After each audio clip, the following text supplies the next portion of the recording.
un término que utilizamos coloquialmente, ¿no? Esto es, prácticamente todos los días hacemos uso de la palabra estrés, sin embargo, no le damos la connotación ni la profundidad que normalmente requiere este tipo de concepto. Ustedes, como son especialistas en conducta, tienen que saber a qué nos referimos cuando hablamos de estrés, ¿no? Entonces, por ejemplo, ¿qué es el estrés? ¿No? Una de las cosas que pensamos cuando oímos estrés es que el estrés es malo, ¿no? O sea, no es bonito tenerlo, hay que evitarlo, ¿no? Hay que tratar de sacudirnos el estrés porque el estrés inhibe nuestro bienestar. De tal manera que entre menos sujetos, entre menos estemos embebidos en un ambiente estresante, pues nuestro bienestar aumenta. De hecho, eso es quizá una de las cosas que normalmente tenemos asociados con el estrés. Ahora, vamos a ver qué es el estrés. El estrés normalmente lo definimos como una reacción fisiológica que tiene un organismo y hay diversos mecanismos que participan para afrontar una situación que se percibe como amenazante o que requiere una demanda incrementada. Subrayé aquí las palabras reacción fisiológica porque de eso se trata el estrés. El estrés es parte de nuestra respuesta emocional ante el medio ambiente, de tal manera que, como veremos adelante, prácticamente todas nuestras respuestas emocionales van a requerir una reacción fisiológica, ¿no? Cuando nosotros nos emocionamos, nuestro cuerpo reacciona, nuestras emociones se prenden, ¿no? Y nos permiten o nos generan con mayor probabilidad que tengamos cierto tipo de respuesta. El estrés es de ese tipo de respuestas. Entonces, hay una reacción fisiológica, nos va a provocar algo en el organismo. Adicionalmente, no está relacionado directamente con el entorno, sino que también es una construcción. Esto es algo que se percibe. Para mí puede ser muy estresante, no sé, que me caiga una hoja en el hombro, por ejemplo. Es una cuestión de percepción. Yo así lo percibo, yo así lo siento, es personal. ¿Ven? Entonces, lo que es estresante para una persona no necesariamente es estresante para otra, ¿no? Eso es importante, porque a veces pensamos que las personas pues exageran o tienen una respuesta exagerada a ciertos estímulos, cuando para ellos esa respuesta es estresante o ese estímulo es estresante. Algo que es fundamental es que el estrés es una respuesta natural, es absolutamente adaptativo. En otras palabras, sin estrés no estaríamos vivos. Sin nuestra respuesta al estrés no podríamos estar vivos, ¿no? Es indispensable para la supervivencia, de tal manera que no podemos evitarlo. Si lo evitáramos, si evitáramos tener esta respuesta, si fuéramos totalmente relajados y cool, pues estaríamos muertos, porque en algunos momentos es necesario reaccionar de manera estresada, ¿no? Punto, ¿no? Entonces, aquí el problema es cuando la respuesta se da en exceso. Ana Karen. ¿Qué tal? Mucho gusto. Tengo más bien como una opinión, más que una pregunta, pero me acuerdo que en primer semestre, o bueno, por ahí de los primeros semestres leímos un libro de por qué las cebras, que se llama ¿Por qué las cebras no tienen úlceras? Y justo hablaba de que los humanos tenemos esta reacción del estrés, también como los animales tienen reacción de estrés, pero la diferencia es que las cebras no se pasan, o sea, no generan estrés al pensar que tal vez mañana van a ser atacadas por un león.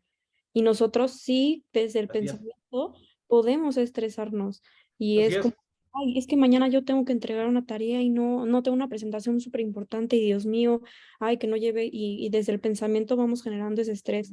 Y a mí se me hace súper difícil esta parte porque pues como desde el pensamiento podemos generar un estado poco saludable.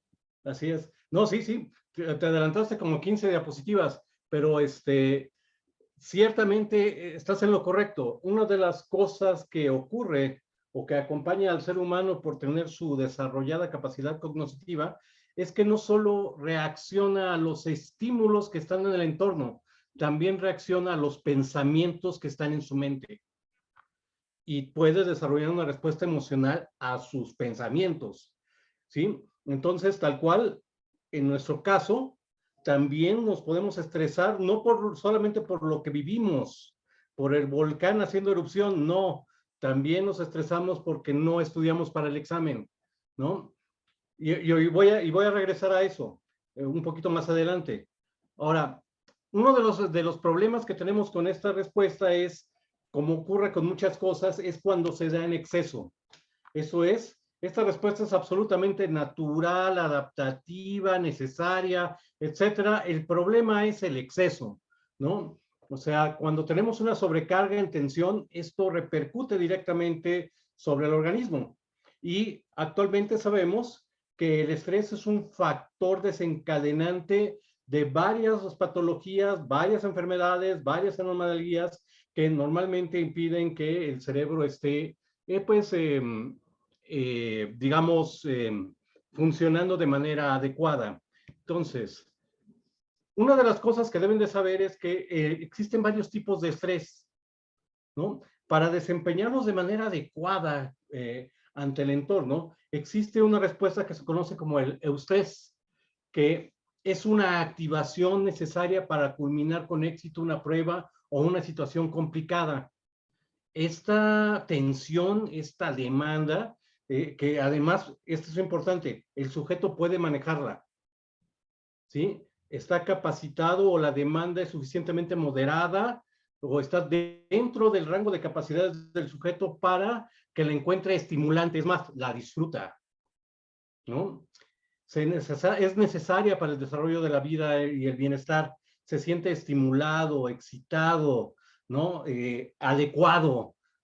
Es un tipo de estrés que normalmente lo vemos cuando hay un aumento de la actividad física, cuando hay entusiasmo, cuando hay creatividad, cuando estamos en lo que llamaría la psicología positiva el flow, ¿no? Nos dejamos fluir, ¿no? Entonces, a pesar de que estamos en una situación difícil, demandante, ¿no? Emocionante, el sujeto está dentro de, o tiene su capacidad, tiene suficiente capacidad para resolver esa circunstancia, de tal manera que hay momentos tensos en la vida de toda persona que adicionalmente los disfrutamos, ¿no? Como ese momento en donde estamos en nuestra actividad deportiva y estamos haciéndolo bien, nos desempeñamos de manera adecuada, resolvemos el problema, vencemos al otro equipo o en una pedida en donde le declara su amor a la persona amada, ¿no? Es un momento de tensión, no es un momento relajado, es tenso, ¿ven? Pero aún así lo disfrutas, ¿no? Te sientes bien en ese momento, ¿ok? Ese es un tipo de estrés que se conoce como eustrés. La bronca es cuando llega a esta situación que es conocida como el distrés, ¿no? El distrés es una activación que consideramos profundamente desagradable. Es normalmente una situación donde hay una demanda excesiva, ¿no?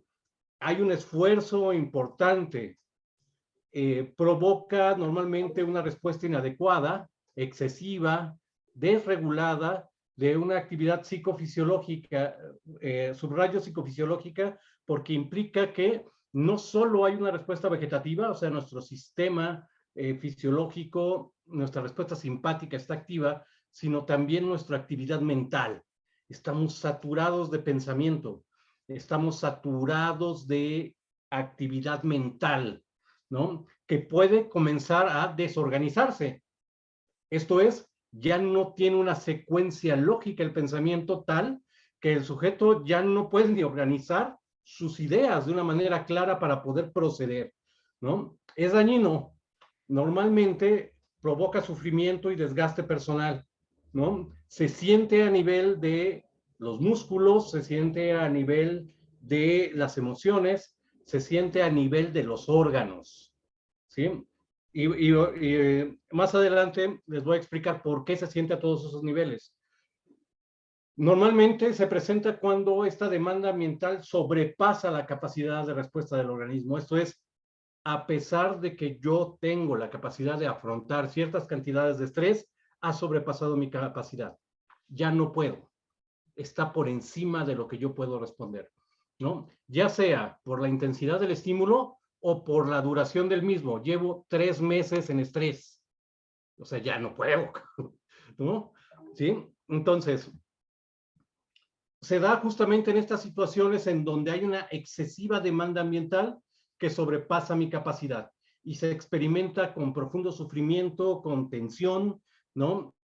Y lo que quiero subrayar es, los seres humanos estamos equipados para responder a situaciones estresantes. Esto es, toda nuestra historia como especie, hemos estado en un mundo que no es un mundo tranquilito. En otras palabras, hay una gran cantidad de estímulos, de situaciones ambientales que nos amenazan y ante las cuales tenemos que responder. No solo eso, la capacidad cognitiva humana ha llevado a que los seres humanos formen grupos más grandes que otros primates.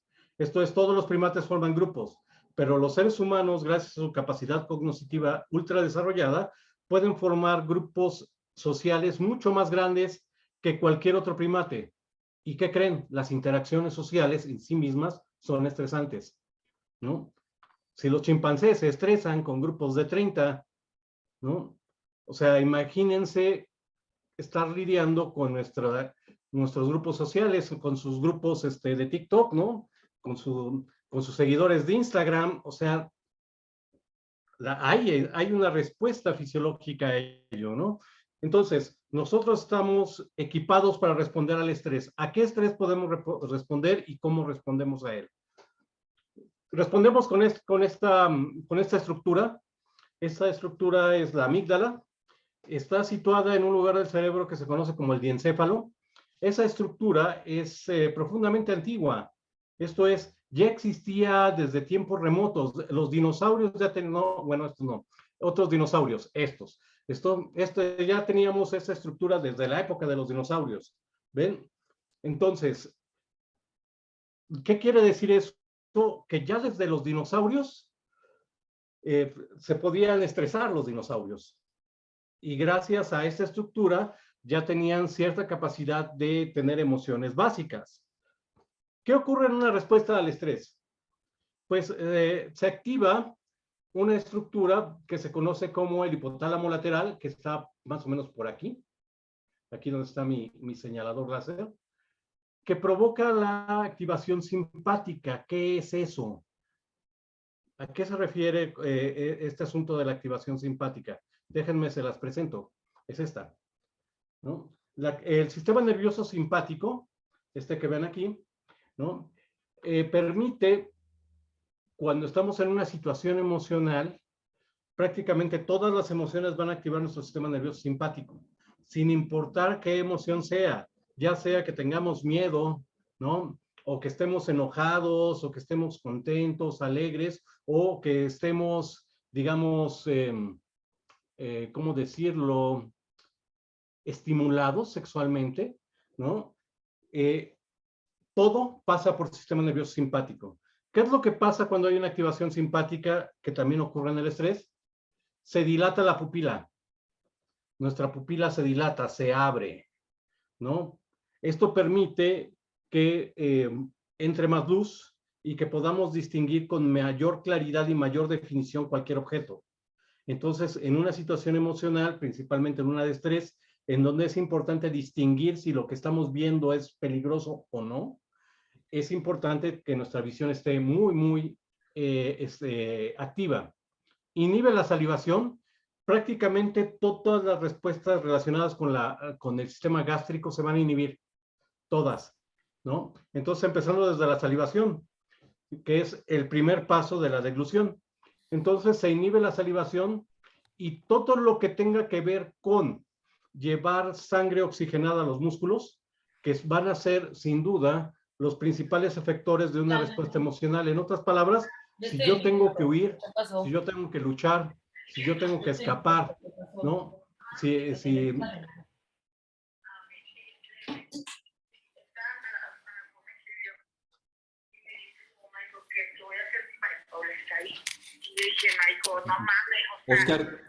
Oscar, perdón, quise silenciar a un participante que tenía el micrófono activado y te silencié sin querer, discúlpame.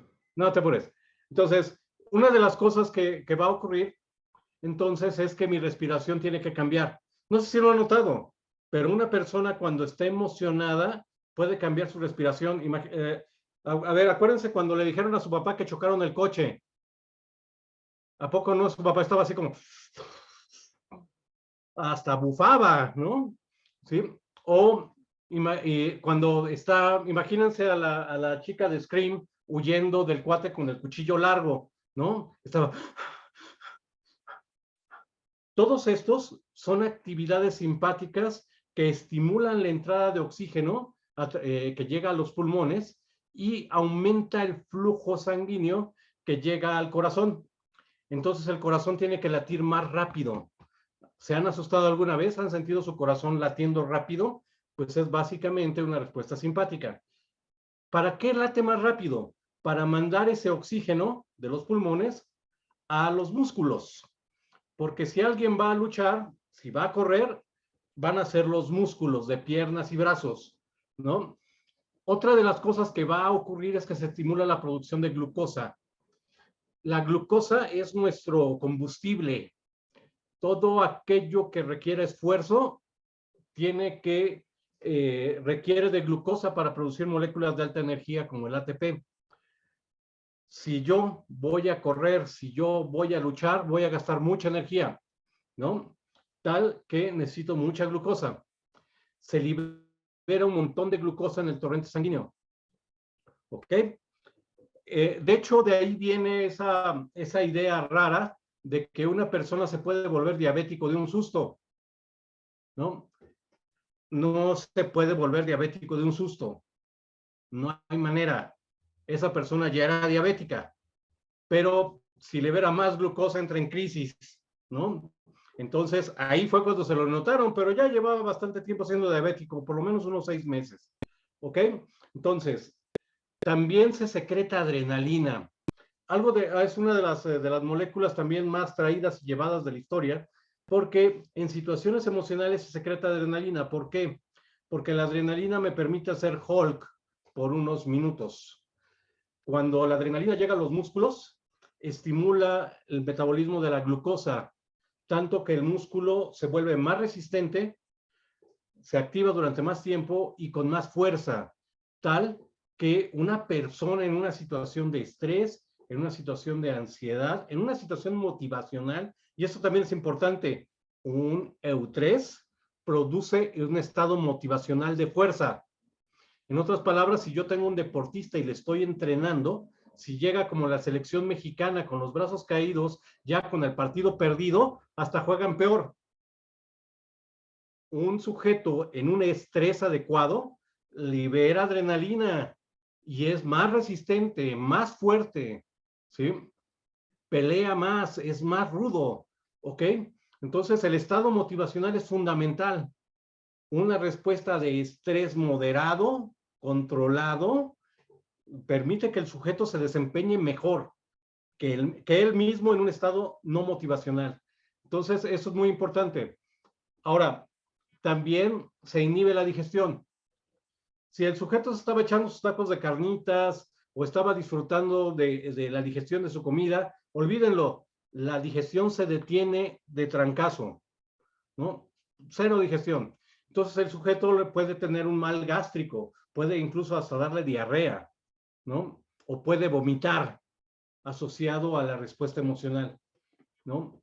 También se relaja la vesícula, esto es, no sé si han visto a alguna persona o han oído que en una situación de estrés o de miedo considerable la persona puede hacerse pipí. O no sé si han oído esa frase horrible, pero que es muy común, de se cagó de miedo, porque las personas lo hacen en situaciones verdaderamente estresantes o de una carga emocional fuerte, ¿sí? Porque se relajan los esfínteres. Y, por supuesto, también cambia la actividad sexual. En un estado de estrés bajo, se estimula la actividad sexual. En estados de estrés alto, se inhibe, ¿no? Entonces, ese estado que es emocionante, medio apasionante, estimulante, ese ambiente así medio raro, puede llevar a un incremento de la respuesta sexual, pero si el sujeto está estresado porque viene el corte de caja, porque tiene que entregarlas, todo su trabajo, etcétera, olvídenlo. Principalmente los hombres son muy sensibles en su respuesta sexual al estrés. De tal manera que, y es muy importante que lo sepan, la mayor parte de las disfunciones sexuales masculinas están relacionadas a factores de estrés, ¿no? La mayor frecuencia de ellas, no quiere decir que no existan otras, pero la mayoría están causadas por estrés. Muy bien. Eso nada más para el sistema nervioso simpático. Hay otras cosas que son bastante interesantes. Por ejemplo, la amígdala se activa y entonces va a hacer que el cuerpo esté listo para responder, para huir, para atacar, para hacer algo. Va a cambiar el cuerpo, pero también va a cambiar la mente. Esto es, nuestro estado mental va a cambiar. Una de las cosas que va a cambiar es a través de la estimulación de otros núcleos en el cerebro, como son estos tres: el área ventral tegmental, el locus coeruleus, ¿sí?, que van a cambiar a nuestro cerebro de una manera importantísima.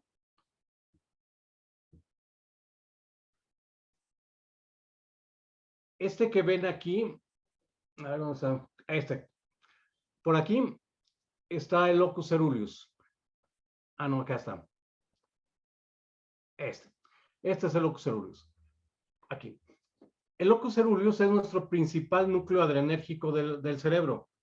Secreta noradrenalina, principalmente al tálamo y a nuestra corteza cerebral.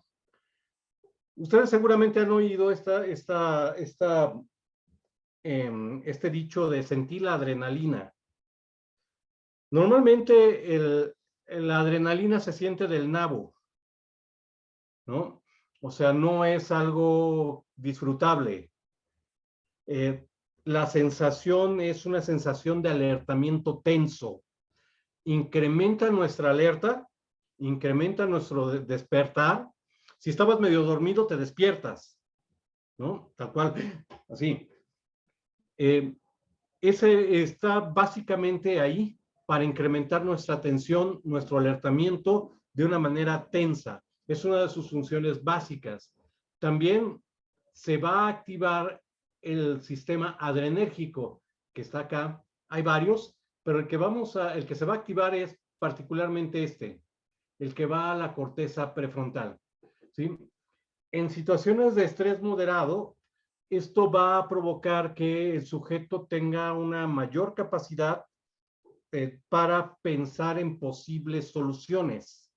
Conforme yo voy aumentando el estrés, ¿sí?, voy activando mi corteza prefrontal, voy pensando más. Cuando llega un momento en donde demasiada dopamina ahí, lo que va a provocar es un bloqueo. En otras palabras, la activación está bien mientras sea moderada. Estoy más creativo, más imaginativo, estoy más focalizado, pero si el estrés aumenta demasiada dopamina, va a provocar que el sujeto se bloquee. Ya no está pensando, ¿ok? Hay otras de las respuestas al estrés que son bastante interesantes. Una de ellas es la que provoca la actividad de la amígdala o la sustancia gris periacueductal. La sustancia gris periacueductal es una cosa que tenemos aquí en el tallo cerebral, muy antigua, que adicionalmente es nuestro centro de anestesia cerebral. Cuando nuestro cerebro percibe que o estamos en posibilidades de recibir algún daño, se activa la sustancia gris periacueductal y se secretan opioides. Sí, opioides endógenos, encefalina, metancefalina, etcétera. Quizá ustedes conocen los opioides exógenos, como el fentanilo, la heroína y la morfina. Esos son exógenos que actúan sobre el sistema opioide endógeno sobre el que actúan nuestros opioides. Cuando nosotros tenemos una mínima sensación de que vamos a ser lastimados, se activa nuestra sustancia gris periacueductal. Nos anestesiamos. o incluso puede provocar una respuesta que se conoce como freezing o congelamiento, tal que se inhibe cualquier otra respuesta. El sujeto se queda así, congelado, ¿no? Sí, Ivana.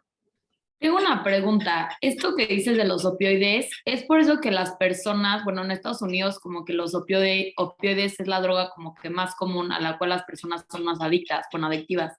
En esta parte del cerebro, cuando una persona ingiere opioides, ¿se segrega más o cuál es el efecto que ocasionan? Ya, es una pregunta muy interesante, Ivana. Sí, si tú te metes el opioide exógeno, para mantener el equilibrio, el cerebro busca bloquear el opioide endógeno. En otras palabras, hay un montón de opioides circulando en torrente sanguíneo, ya no necesito liberar los míos, me quedo con los que vienen de afuera. Se inhibe la liberación de opioides endógenos. Y eso, a la larga, cuando una persona deja de tomar el opioide, produce un síndrome de abstinencia marca llorarás, en donde yo ya no tengo ni siquiera un opioide endógeno para amortiguar cualquier sensación dolorosa. Deben de saber que el síndrome de abstinencia opioides es el peor de todos los síndromes de abstinencia. Duele todo, hasta hacer así con las manos duele, porque no tienes un solo opioide. Se callaron, dejaron de secretarse. Algo que es muy importante es que los opioides son altamente adictivos. Actúan sobre el sistema dopaminérgico. De hecho, no sé si se han ido alguna vez a Six Flags, se han subido a alguno de esos juegos horrendos que sientes que te vas a morir. Sí, al Kilauea. Ándale, eso es buenísimo. El Kilauea es una cosa que te sube a 3G de trancazo y después te suelta otros 3G. O sea, el cerebro lo que interpreta es, ya valió gorro, aquí ya me maté. Se secretan opioides. Pero como no se requirieron para anestesiarte, pasan al sistema de recompensa. Y cuando te bajas riendo. ¿No es cierto? Otra vez, otra vez, otra vez. O sea, tú dices, ¿en serio vas a pagar otra vez para sentir que te mueres? ¿Se dan cuenta de eso? ¿Cómo la sensación de morir se vuelve hasta gozosa? Por los opioides, actuando sobre el sistema de recompensa, ¿no? Así de importantes son. Por supuesto, también participan en la respuesta a ya me voy a morir. Ahorita lo vamos a ver más adelante. También la amígdala va a activar este núcleo, que es el núcleo del trigémino, el cual permite la expresión adecuada de la emoción, sobre todo en primates. O sea, el que los demás sepan qué emoción traigo es importante para la comunicación entre primates. Entonces, ese núcleo facial del trigémino mueve mis músculos de la cara de tal manera que yo puedo parecer enojado, ¿no? O sonriente, o feliz, o triste. A las personas se les ven las emociones en la cara, ¿ya se dieron cuenta? ¿No? Sí, Ale. Digo, puede ser, ay, hola, puede ser una pregunta rara, pero puede que debido a tanto estrés, o sea, ahorita que dices de las emociones, provoque una emoción que sea totalmente como incompatible con el estrés. O sea, no sé, por ejemplo, la típica ante el estrés, pues es como enojo o frustración, y que sea completamente una emoción de entusiasmo o felicidad o así, debido al estrés.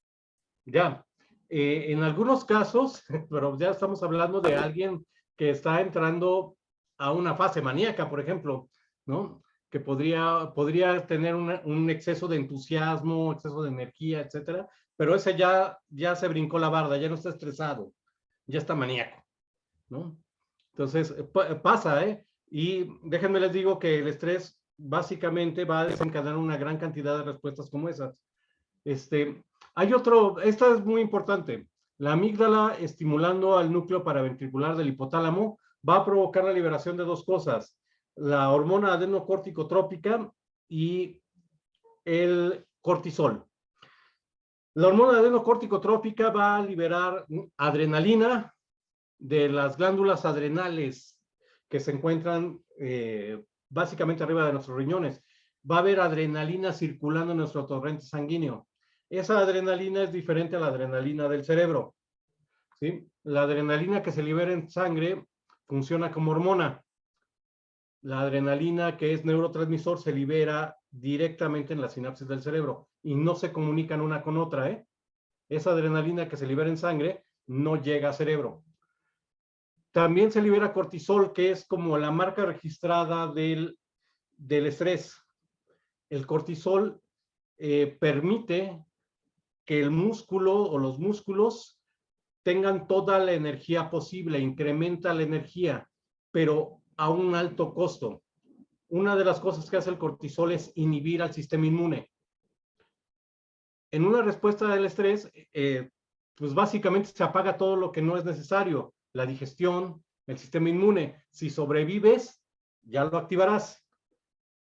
Pero si el estrés se prolonga durante tiempos largos, el cortisol inhibiendo el sistema inmune, es muy frecuente que las personas en estados de estrés desarrollen una serie de enfermedades, básicamente porque su sistema inmune está debilitado, presentan inmunosupresión, ¿no?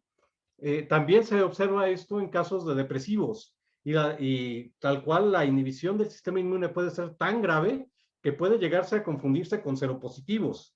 En otras palabras, a esos niveles de inhibición de la inmunidad estamos hablando, ¿no? En donde prácticamente el sujeto no puede responder ni al virus de la gripe, ¿no? Y Entonces, es ahí cualquier donde tipo de dice trastorno tanto, se complica. ¿Qué pasó, Ale? que es ahí, o sea, ahorita que dices eso, es ahí donde la frase tan cierta que somatizas ante tanto estrés, pues tu cuerpo lo somatiza, Exacto. pero ahora De ahí tiene viene esa cuestión de una razón. somatización. Ujú. Justamente. O sea, no es que algo mágicamente en tu mente active que somatices. No, es que prácticamente cualquier bicho, hasta los que nunca, hasta los que no se ven ni en los libros de medicina, hasta esos te atacan, porque no tienes sistema inmune, ¿no? Entonces, todos los días nos comemos varias bacterias que nuestro sistema inmune se las echa con singular alegría, ¿no? En sus tacos de suadero que le ponen cilantro, ahí viene una cantidad de bichos que nosotros nos echamos con singular alegría. Pero una persona inmunosuprimida se agarra como tres infecciones de ahí, que además los médicos no han visto porque son rarísimas, ¿no? Y sí, esa es la famosa somatización. Muy bien. No los voy a aburrir demasiado con eso. Entonces, tenemos que, ¿cómo respondemos al estrés? Pues básicamente tenemos tres opciones. O luchamos, o huimos, o nos paralizamos. Para las dos primeras, nuestros músculos ya están cargados de glucosa, ATP, oxígeno, ¿sí? Adrenalina, están listos para pelear o para huir energéticamente, ¿no? Y la sustancia gris periacueductal, cuando el estrés es muy importante, te provoca la respuesta de congelamiento. El sujeto queda así. ¿Por qué? Una, si logra ejecutar después algún movimiento, la respuesta de congelamiento es importante porque no sé si se han dado cuenta, pero todos nuestros movimientos son patrones de movimientos. Cuando estoy caminando, ya ni siquiera se fijan cómo caminan. Hay una parte de su cerebro que lo hace de manera automática.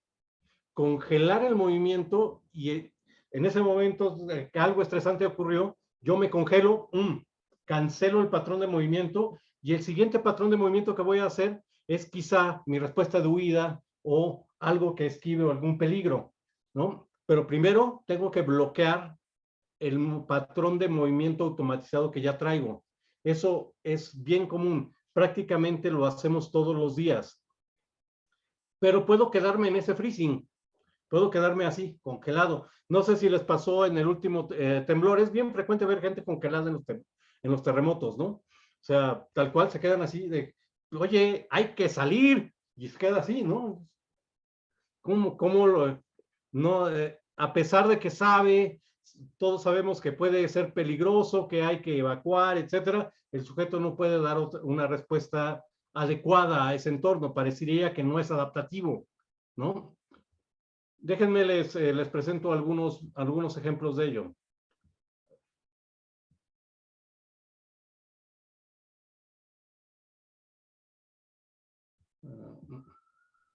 Y una pregunta, Sí, las que quieras.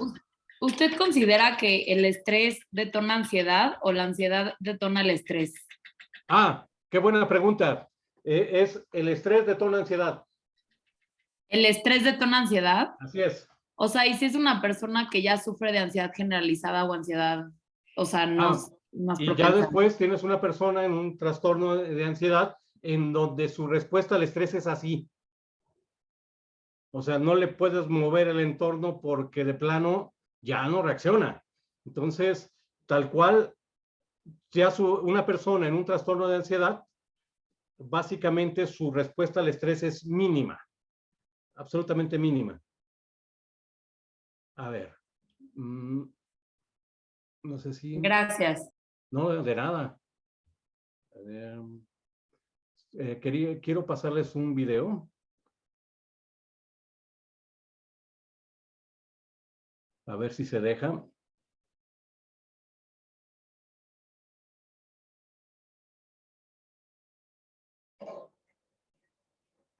¿Lo están viendo?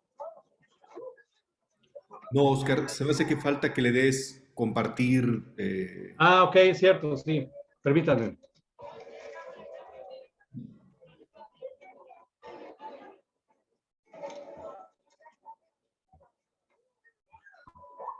Permítanme 3 segundos. Tengo aquí un problema técnico. Ahorita lo resolvemos.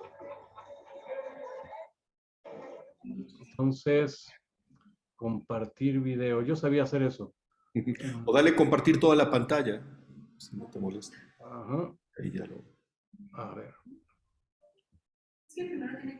Eso. Ok, Okay. así es. Entonces, compartir. Tienes toda la razón.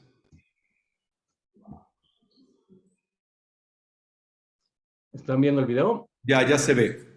Ok. Entonces, vamos a ver la respuesta de sobresalto. ¿Sale? Ahí les va.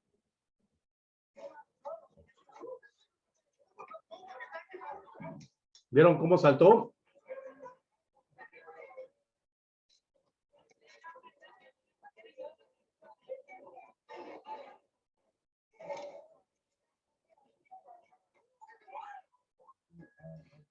O sea, es un reflejo incrementado básicamente para evitar cualquier daño inesperado, ¿no? Ahora, déjenme les enseño una respuesta de congelamiento.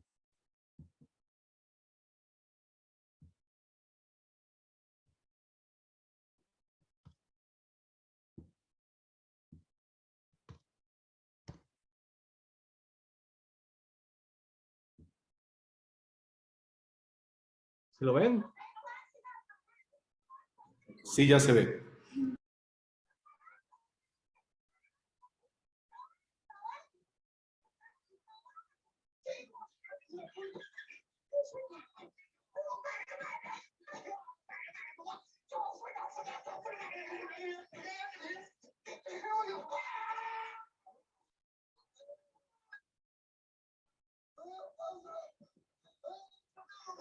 ¿Qué pasó, Bernardo?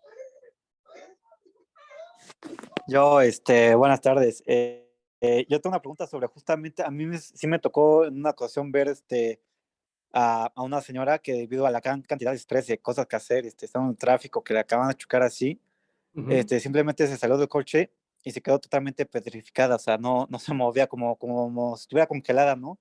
La lavas no reaccionaba, Claro. y a mí y los policías que llegaron, porque fue un choque, no sabían qué hacer con ella, entonces mi pregunta sería como, ¿qué puedes hacer con una persona que ya se encuentra en esa situación? Claro que sí. De hecho, primeros auxilios psicológicos. Llegas con la persona, te acercas a ella, haces contacto visual, importante, contacto visual, la tocas, tócale el hombro, por ejemplo, ¿no? Y entonces, por ejemplo, a mí me tocó sacar a alguien así congelado del temblor. Iba yo evacuando por el pasillo cuando me encontré a alguien congelado, ¿no? Entonces lo vi a los ojos, le toqué los hombros y entonces le dije, tú y yo vamos a salir de aquí, sígueme. Lo tomé de la mano y lo llevé conmigo. ¿Ok? Normalmente en esas circunstancias, el lóbulo frontal ya no tiene un plan de operación. Entonces, si tú le das el plan de operación, lo sigue. Entonces, una de las cosas que puedes hacer con una persona que está en un estado de congelamiento es, primero hay que evaluar el entorno, hay que sacarlo del peligro, ¿ok? Si es una situación de peligro, hay que retirarse de la situación riesgosa. Si no hay riesgo, te puedes quedar ahí, no pasa nada, nada más tranquilízalo, ¿ok? Pero si es necesario evacuar, si está en peligro, etcétera, hay que desplazarlo a un lugar más seguro. Y para ello hay que hacer este contacto, esta dirección, ¿no? En donde tú lo acompañas, ¿sí? Que sepa que estás ahí. Pero es importante que lo veas, que te sienta, para que lo puedas desplazar con seguridad. Mariana. Mi pregunta es que, o sea, por ejemplo, cuando uno pasa una situación así muy estresante, no sé, de lucha o huida, una vez nos comentaron un caso de una persona que saltó un muro porque alguien la venía siguiendo y en ese momento ella no dio el dolor ni nada, pero ya después sí, o sea, sí sintió y fue consciente de lo que pasó, pero todavía no había procesado, o sea, no había procesado la información ni lo que había pasado, pero sí sentía el dolor. O sea, quiero saber, o sea, por qué ocurre esto, de que no dimensionan la situación, pero sí, o sea, ya, no sé, ya baja la adrenalina, ya sienten como el dolor, pero todavía no han procesado la situación. ¿Se acuerdan de la sustancia gris peracueductal? ¿Se acuerdan de los opioides endógenos?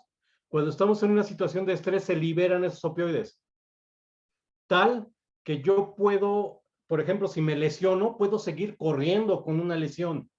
Si estoy herido, puedo seguir tratando de huir, incluso herido, y no me doy cuenta, ¿no? Después ya siento el dolor cuando se me bajan mis opioides endógenos, ¿no?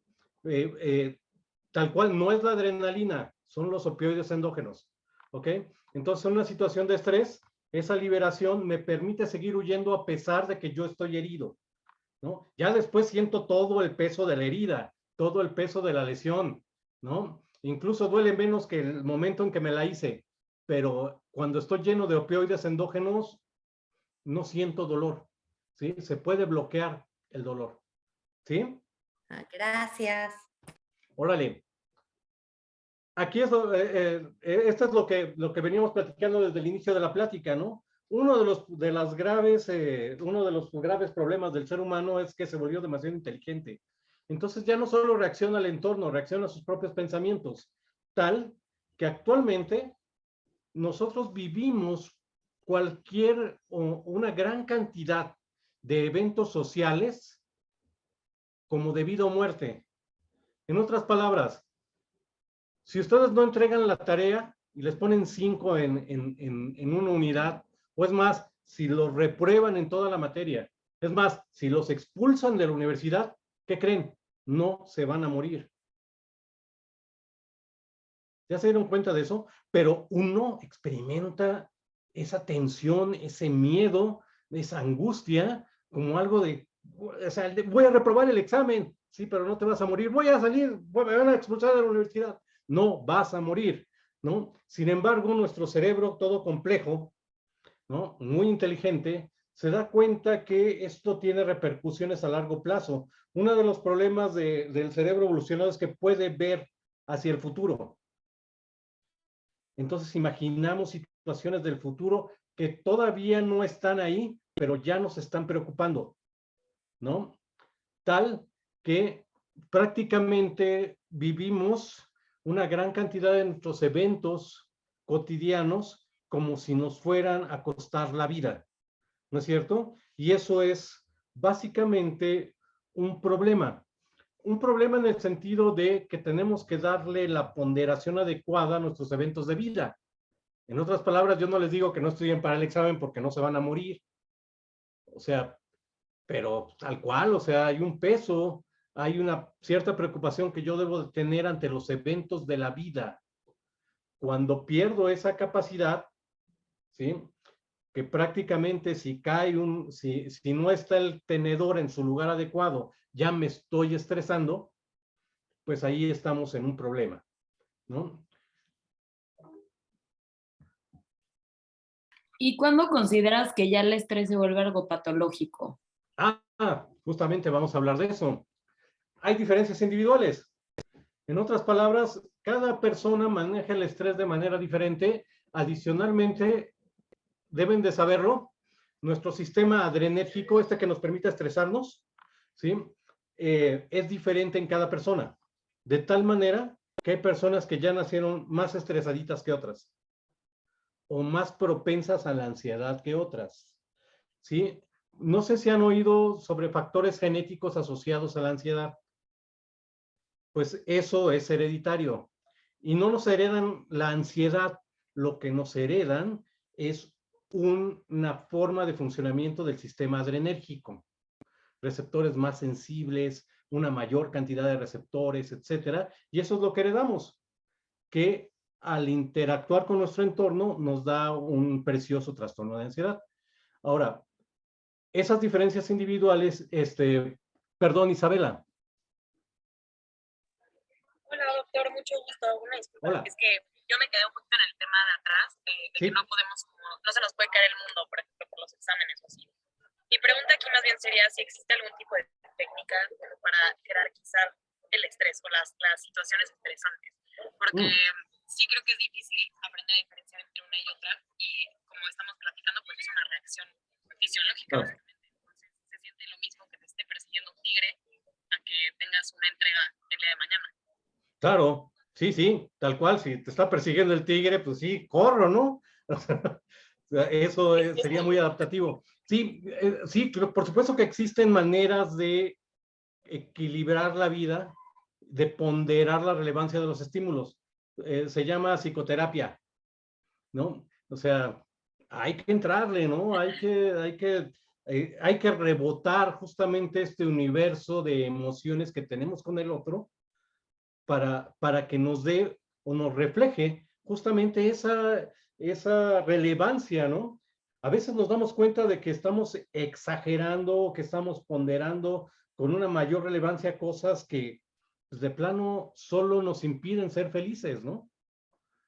Si por ejemplo, si yo no lleno mi álbum de estampas del Mundial porque me falta la estampita de Messi, y ando mentando madres y ando muy infeliz porque no consigo la de Messi y ya gasté 200,000 pesos y no me sale la de Messi, ¿no? Tú dices, ¿en serio, brother? O sea, ¿en serio te vas a volver un infeliz por eso? ¿No? ¿Sí me explico? O sea, tal cual, a lo mejor porque no consigo fondos para los niños huérfanos, o sea, eso sí es mucho más relevante que la estampita de Messi. ¿Sí me explico? O sea, sí hay cosas en las que vale la pena apasionarse, pero hay otras que no. Y la psicoterapia nos ayuda muchísimo justamente a evaluar cuáles aspectos de la vida son innegociables. O sea, esto no se puede cambiar, ¿no? La verdad, la libertad, la justicia, la democracia, esto no lo podemos cambiar, ¿sí? No lo podemos negociar. Y hay otras cosas que sí, que la verdad hay que dejarlas pasar, ¿no? Y eso es quizá lo que yo llamo sabiduría del mundo. Hay cosas por las que no vale la pena angustiarse, ¿no? Muy bien. Súper, sí, muchísimas gracias. Entonces, las diferencias individuales, entonces, nos permiten que cada uno de nosotros nos aboquemos a ciertas actividades que nos gustan porque resistimos menos estrés. Entonces, si ustedes, o sea, ¿quién en su sano juicio piensa que ganarse la vida o hay alguien que le gusta ser bombero? O sea, cuando su trabajo es jugarse la vida, además de morir de una de las formas más horribles que existe, quemado. O sea, tú dices, ¿en serio hay gente que le gusta? Ok, hay gente que le gusta hacer eso, hay gente que le encanta ser bombero, ¿no? O jugarse la vida haciendo peripecias o yendo a altas velocidades en automóviles, ¿no? Sin estar suficientemente alcoholizado. O sea, eso es raro, ¿no? O ser de un equipo de SWAT, ¿no? En donde tienes que estar en situaciones en donde posiblemente alguien te va a tirar a matar, ¿no? Cosas como esas que dices, en serio, hay gente que se dedica a eso, pues claramente resisten niveles de estrés altísimos. ¿No es cierto? O sea, por supuesto, hay quienes no resisten estrés. Hay quienes de plano les mueves tantito el mundo y ya están colapsando, ¿no? Por ejemplo, imagínense que yo pongo a un literato, a un poeta, en un equipo de SWAT. Pues, o sea, pues de plano se me quiebra ahí, ¿no? Entonces, porque tienen otros intereses, porque tienen otros niveles de activación, ¿ok? Y eso está bien. O sea, el mundo tiene un montón de cosas que hacer en donde hay actividades que requieren mucho estrés, mucho desgaste, y otras que requieren poco desgaste. Y ustedes que están en esta cultura organizacional tienen que encontrar esos perfiles adecuados para situaciones de estrés, prolongado, y quién se va a quebrar ahí, ¿no? Porque cada uno de estas, imagínense, encontrar a alguien que tenga el perfil adecuado para un equipo de SWAT, ¿no? No está fácil, ¿no? Entonces, el nivel de activación simpático nos va a llevar justamente a que tengamos estas situaciones en donde vamos a estar en el EU3, ¿sí? En donde disfrutamos la energía, estamos activándonos bien, y esta extensión de EU3, esto es, esta activación, este espacio es diferente de una persona a otra. Hay quienes resisten mucho más activación que otras, ¿no? Si voy por debajo de los estados de EU3, pues voy a tener desinterés y aburrimiento. O sea, lo que nos ocurre frecuentemente en clases, ¿no? Pues no son emocionantes, ¿no? No nos emocionan tanto, no, la verdad a veces me aburro o no tengo mucho interés, ¿no? Necesitamos cierto nivel de activación en nuestra cabecita para que nos empiece a entusiasmar el asunto. Ya cuando excede, pues entramos en estas situaciones de distrés, ¿no? Ahora, algo que es muy importante, como decía el título de mi plática, otros malentendidos son, normalmente tendemos a pensar que nuestras emociones son raras, ¿no? Nuestras emociones son naturales. Nuestras emociones son adaptativas, en términos de que nadie debe sentirse avergonzado de sentir la emoción que siente. No somos responsables de nuestras emociones. Somos responsables de lo que hacemos con ellas. De eso sí somos responsables. Pero yo no soy responsable de enojarme, ¿no? Ni de tener miedo. O sea, no. Esa es una decisión que se toma de manera automatizada. Yo ya estoy enojado o yo ya tengo miedo, ¿no? Lo que sí es que tengo que decidir qué hago con ese miedo. ¿Qué hago con ese enojo? Y aquí entra esa capacidad cognoscitiva. La capacidad cognoscitiva, la capacidad que tiene el sujeto para darle cauce a esa tensión, a esa emoción, en el EU3 es buena.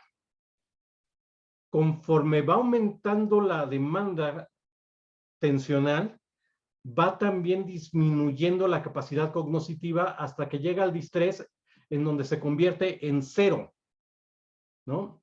Esta capacidad es susceptible de entrenamiento. En otras palabras, ese cuate que está en el equipo SWAT sí aguantaba cierto estrés, pero yo lo voy a entrenar para que pueda soportar situaciones de máximo estrés. Entonces, que pueda pensar, que pueda reaccionar, aún cuando haya una demanda simpática altísima, ¿no? ¿No es cierto?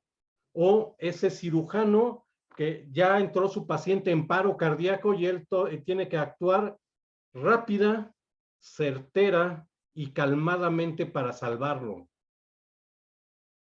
¿Sí se entiende?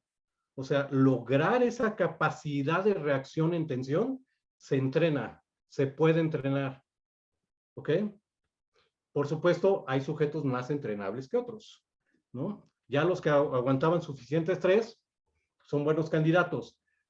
Ahora, algo que también es muy importante decirlo, es que una cosa es que el sujeto aguante mucho estrés y otra es que lo mantenga uno durante mucho tiempo expuesto a ello.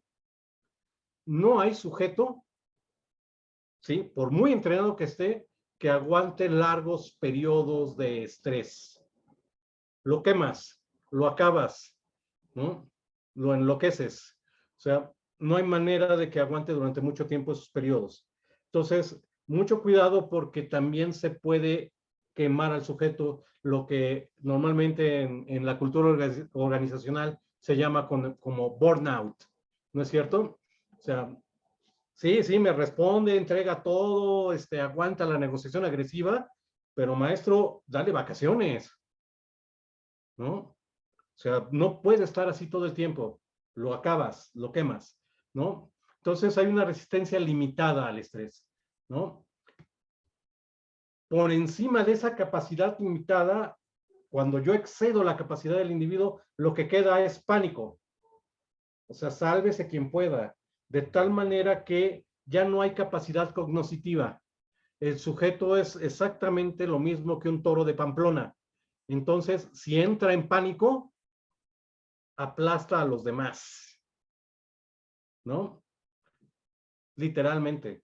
Entonces, lo que hacemos, por ejemplo, en nuestros famosos simulacros, es tratar de entrenarnos para que ustedes no caigan en pánico cuando esto pase de veras, ¿no?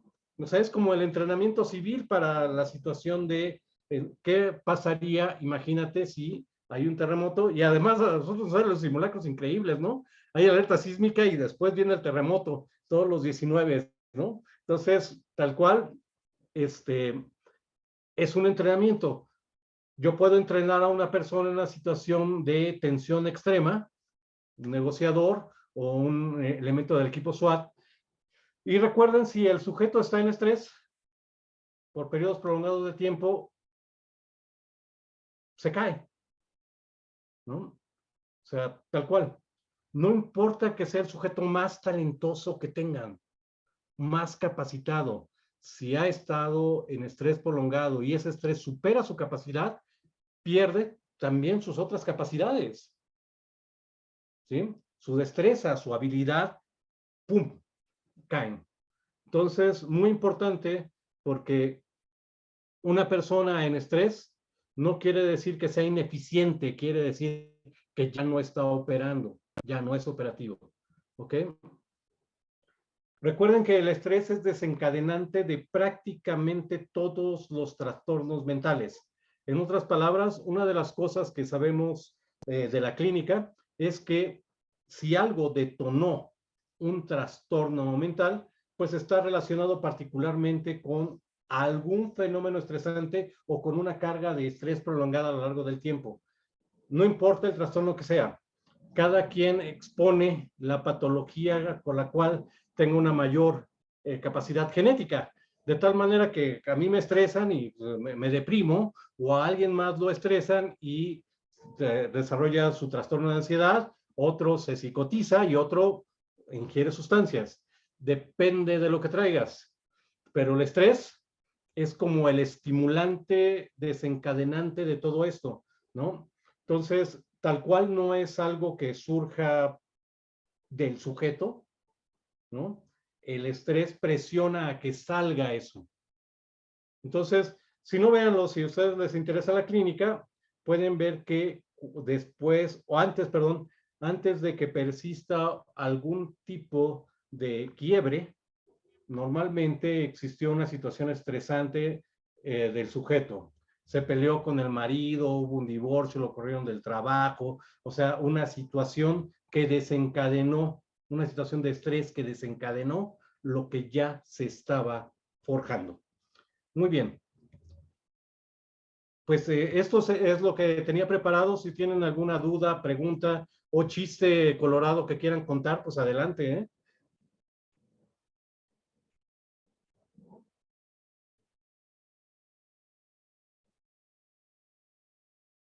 Yo no te oigo, Fran. Tienes tu micrófono apagado. Perdón, le estaba comentando a los alumnos que están aquí presentes que si querían comentar algo, bueno, les pasaba la computadora. estructurarla. O sea, justo... ¿Voy? Si quieres. Hola, Hola, ¿cómo estás? bien, ¿y usted? ¿Quién eres? Vanessa Verástegui. Ah, hola, Vanessa, dime. Hola. Es que justo nos estaba platicando como, o sea, que entrenan a las personas para que nuestro pánico, estrés, o sea, no sea mayor, ¿no? Que no incremente. ¿Cómo está México en esa capacitación? O sea, ¿cómo vamos? O sea, Ya. ¿es mucho el estrés, es mucho el pánico que se genera o justamente, a diferencia de otros países, no sé si hay alguna comparativa o algún estudio de cómo vamos capacitados para que el estrés y el pánico no sea mayor en estas situaciones? Ya, pues mira, México es uno de los pocos países que existe con simulacros, ¿no? De terremotos, ¿no? Por ejemplo, también hay pocas estadísticas, pero algunos países también hacen algunas evaluaciones sobre bienestar, por ejemplo, Okay. ¿no? Y es curioso, a pesar de que los mexicanos tenemos una gran cantidad de situaciones de estrés, ¿no? Digamos, problemas económicos, problemas sociales tan graves como la violencia, etcétera. A pesar de eso, México normalmente no es uno de los países más castigados por la infelicidad. Curiosamente, los países más desarrollados se consideran más infelices. Por ejemplo, los suecos, los finlandeses, ¿no? Que si tú vas a Suecia o Finlandia, no hay un solo papel tirado en la calle, ¿no? Los sistemas de salud funcionan perfectamente bien, etcétera, y aún así están tristones, ¿no? Entonces, ciertamente no hay un ejercicio formal y tampoco hay un estudio formal en que digan antes de los simulacros y después de los simulacros bajó el estrés, no existe, ¿no? Solo estimaciones indirectas y parecería que pues, vamos bien entrenados, ¿eh? O sea, yo cada vez veo a la gente cuando sale menos apanicada, Sí, ¿no? Como que ya sabiendo más qué hacer, sí. ¿no? Ok. Muchas gracias. No, ¿de qué? Un placer. Creo que hay otra en el chat. A ver, déjame ver el chat. Dice, ¿qué áreas de la persona se cree que se ven más afectadas por el estrés? Sí, prácticamente todas, ¿no? Desde las emocionales, las físicas, las laborales. Una persona normalmente que se encuentra bajo estrés disminuye de manera muy importante su productividad. Eso deben de saberlo, eso sí ya está profundamente estudiado, ¿no? Conforme tienes el personal más feliz, más satisfecho, aumenta productividad, lo estresas, disminuye productividad, se acabó, ¿no? ¿Por qué disminuye la productividad? Porque está pensando en otra cosa, porque su atención está en otra cosa, ¿no? Incluso también aumentan los riesgos de accidentes laborales, eso también está profundamente estudiado. Entonces, tal cual, una persona laborando estresada sale carísima, a la larga, ¿no? A la larga sale carísima. Entonces, hay que tener mucho cuidado. También físicamente, el estrés aumenta en mayor medida la incidencia de faltas laborales injustificadas y faltas laborales justificadas. En otras palabras, no solo se enferma, a veces se siente mal, no sabe ni por qué. Entonces falta, no sabe por qué, falta porque ya tenía gastritis o porque tenía úlcera, ¿no? O porque tenía algún otro trastorno respiratorio, cardíaco, ¿no?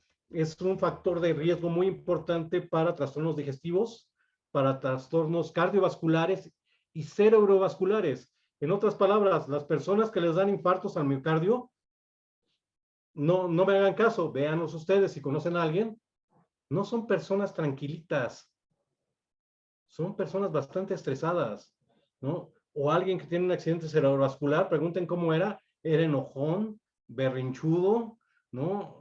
Acelerado, ¿no? Así, entonces, tal cual, no están tranquilitos.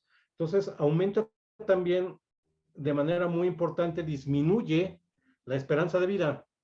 El estrés, tal cual, también comprobadísimo, disminuye esperanza de vida. Entonces, le pega a todo, ¿eh? El estrés es un factor desencadenante de todo, de aquello que tenemos mal físicamente y de aquello que está débil psicológicamente. Entonces, nos los va a detonar.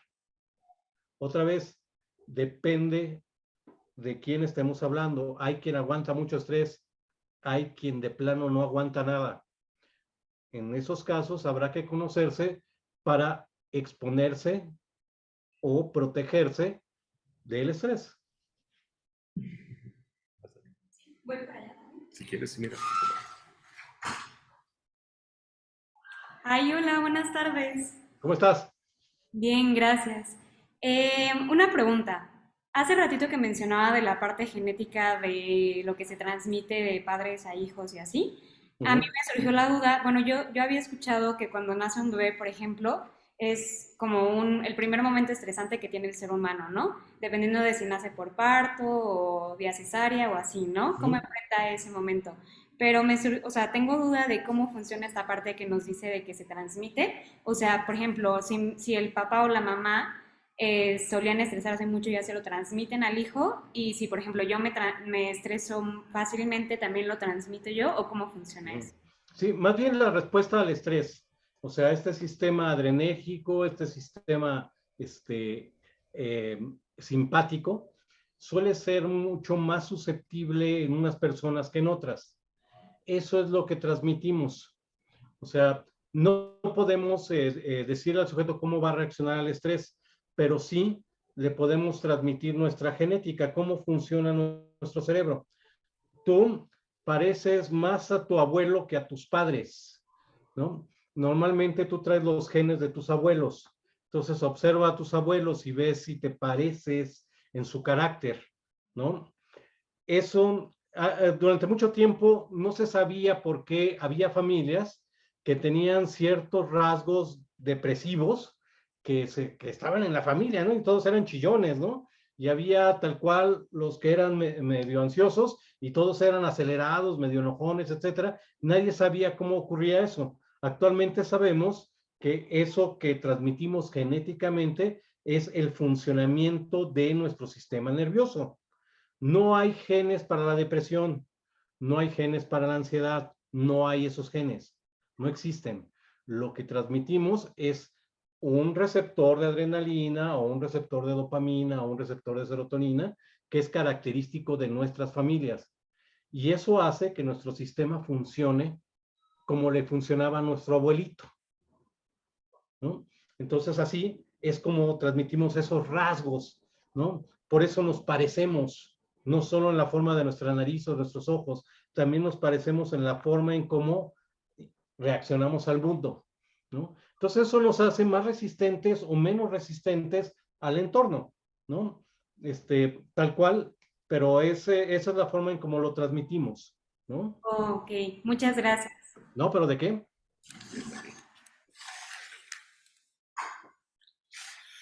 Pues, Oscar, te queremos dar las gracias por esta charla. La verdad es que ha sido muy, muy ilustrativa. Nos dejaste, bueno, por lo menos a mí me dejaste tomando apuntes. Sé que más de uno ha estado bastante interesado.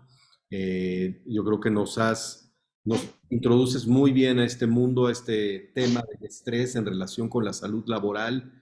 Y bueno, pues la verdad es que sí, yo me voy mucho más enriquecido de lo que llegué en cuanto al conocimiento y al acercamiento al tema, digamos, ¿no? No, es todo un placer, Fran, sobre todo platicar contigo. Pues ya nos estaremos viendo. Claro que sí.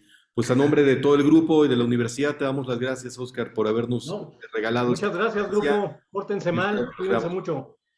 Adiós. Adiós, que estén bien. Muchas gracias. Gracias a hasta todos. luego, que estén bien, un placer. Bye. Muchas gracias. Bye, bye. Que Ay. estén muy bien. muchas Gracias. Hubiera Bye. Hasta pedido. luego. Oye, Oscar, ¿dónde te pueden encontrar en las redes sociales? Me pueden encontrar como en Twitter como Gatosaurio666. No, el 666 666. ese es mi número de empleado. No se crean que es algo satánico o algo. Por alguna razón me tocó ese número de empleado, ¿no? Y soy Oscar Galicia en Facebook. Ahí subo lo que voy publicando, las cosas que me parecen interesantes. Perfecto.